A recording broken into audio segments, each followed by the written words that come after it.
So Nikhil, tell me, what do you think about motovlogging culture that is catching up with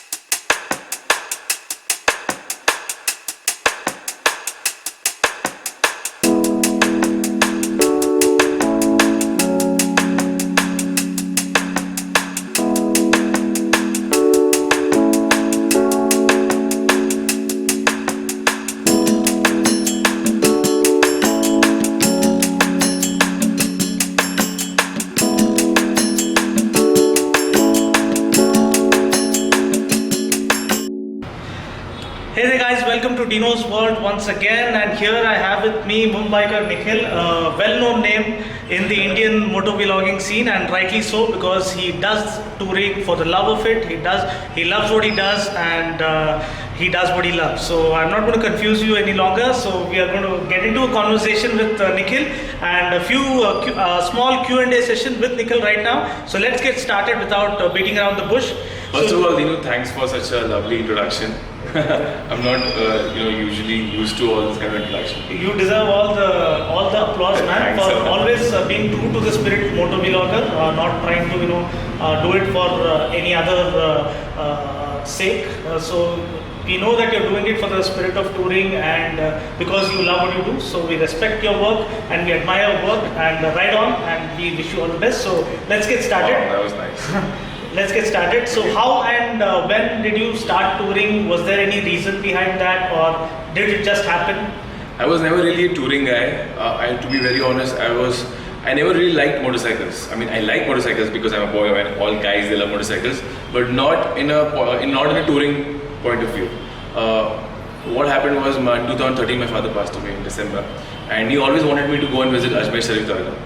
So my mom was like, go and take the car, go by flight, go by train. And I was keen on going by bike because just before my father passed away 1 month back, I got a new 390. So I thought, you know what, I'll just go by road, because I was in depression and I wanted to do something different, just to get out of the depression. Some people do it when they break up with a girlfriend. I wanted to do it because I wanted depression because my father was not there with me. Because he was a very healthy guy and he died on the spot. So here I convinced my mom within 6 months. It was a challenge to convince my mom. And June 2014, I went on to Ajmer. It was really hot in June, but I managed. And what I discovered was that, this is nice. It gave me a different happiness. And at the same time, I thought, I need to show this to other people. So the vlogging thing came in my mind, but I don't know how. So after I watched few motovloggers, and I thought, this is what I should do. And this is what I should show. So it worked like a therapy for you? Yeah. So when I went to Ajmer, I came back. I really don't have much memories of the riding because it was too hot. Okay. So my first proper touring after Ajmer was Bangalore. Okay. And it was a very horrifying experience. So then I thought, and slowly I started riding. Mind you, I did Ajmer and Bangalore alone. Okay. So I found the love for touring when I rode alone. That's great. So that's how the journey began. Yeah. Now quickly, one more question. Your best moment or experience while touring? Your best moment or any experience that you had? Best moment and experience till now is when I did Mumbai, Delhi with my friends, Zishan, Kaleem and Wasim. Because they were the best friends I think I made while that ride. So we were really excited to do that, and it was fun because we did Ajmer, and from Ajmer we did Delhi. Okay. So that was like the best moment because from Ajmer to Delhi was Jaipur highway. Okay. And it was my first time over there. Okay. And looking at all this empty road as he is giving me goosebumps, and the big mountains which I've never seen. Okay. Because when you drive a car, you're just restricted to the view. But when you ride a motorcycle, it's like a 180-degree views. Okay. I was really excited, and that was the time when I did motovlogging, the first long ride motovlogging. That was for me the best moment. Not really something special. Okay, any bad experience or any troubling or embarrassing experience while touring? Bad experience was, I think most of you guys know, is my Mumbai Bangalore ride when my chain broke. Okay. To be very honest, Dinu, and for all you guys, I'm not very smart theoretically in terms of machines, in terms of motorcycle. So all there's a lot of bad experience. Chain broke, piston cracked, and startup problem and all that. But the worst was the Mumbai-Bangalore ride when my chain broke. It was the worst thing ever. And embarrassing was while my chain broke and I was pushing my bike, I thought the stand is out, but it was not out, and I fell with the bike. Oh, okay, that happens with like when we get preoccupied or when we are very tired or something. And your favorite, you are a YouTuber and a well-known YouTuber in the Indian YouTubing scene now. Hopefully, so we admire your work and we support you, whatever you do. You're doing a great job. Thank you. So as a well-known YouTuber, who do you think like your best YouTuber is? Like your best YouTuber from your point of view? My best YouTuber from my point of view is Casey Neistat. The thing is, according to me, there's many best YouTuber. For me, I love Everyday India. He's an Indian motovlogger also. Ogiev I like, and because the Ogiev in Everyday India, they're the reason I started motovlogging. And then Casey Neistat is the reason that I got change in my motovlogging thing. So according to me, the best YouTuber now and for me is Casey Neistat. Short and simple answers. Okay, and your favorite moto vlogger, I guess you've answered that right it's now. The Everyday India, according to me. Okay, fine.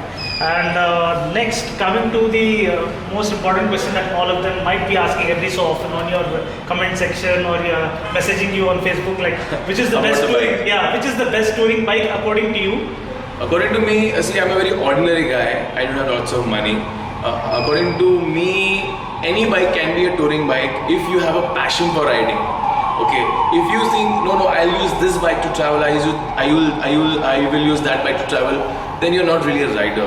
But if you want a bike for a comfort of your traveling, I think it's Ninja 650 or maybe the Versus, the new one.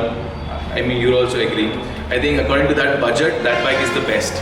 But if you have lots of money, then I think you can shed a lot of little money and you can go for maybe a sports tourer like an Hayabusa or maybe ZX-10R. But I think that'll be too much in terms of Indian road conditions. So I think Ninja 650 is the ideal touring bike. And also Benelli 600 GT. Okay. But I have not. I didn't. No, I have had a wonderful experience on the But it's GT. heavy. Yeah, but once you're on the bike, it is absolutely a blast of a ride. It is really good. You have to experience it. As an enthusiast, I would suggest that you. But if you travel in India, like suppose if you're traveling from Mumbai, if you're going to Delhi, but the moment you enter the city, even if you're talking about Hyderabad, the moment you enter the city, it's traffic, and you're already tired. So you'll actually feel the weight of the bike. So for me, that's a very important point because you're really tired, and if that moment of time you don't want anything to go wrong, that is the reason I give extra point to Ninja 650 rather than Benelli 600 GT. But Benelli 600 GT is, I think, it's 4-cylinder and it packs a punch. It packs a punch. Adds more excitement. But anyway, for me, Ninja 650 from Nikhil. So next, coming to the affordable touring bikes. Say for instance, we have so many kids who are interested to get started in the motovlogging culture. Everyone gets a camera, they want to get started. Which bike do you suggest to them as an ideal starter bike for touring? Touring In the affordable range. It depends on, for some 2 lakhs rupees is affordable, for some 5 lakhs rupees is affordable. But according to me, if you really want a touring machine and a good touring machine, you can't really go for a cheap bike. I think the best bike is CBR 250. I think that. Okay. It's around 2 lakhs, but I think that's the best bike. But if 2 lakhs rupees is a lot for you, then I think Pulsar AS 200 is also a good deal, and even RS 200 is also a good deal. People will think that it doesn't have a good quality, but I think when you're looking for a touring bike, you have to compromise on some things, because if you have low budget, then you have to compromise on a lot of things. Okay, thank you.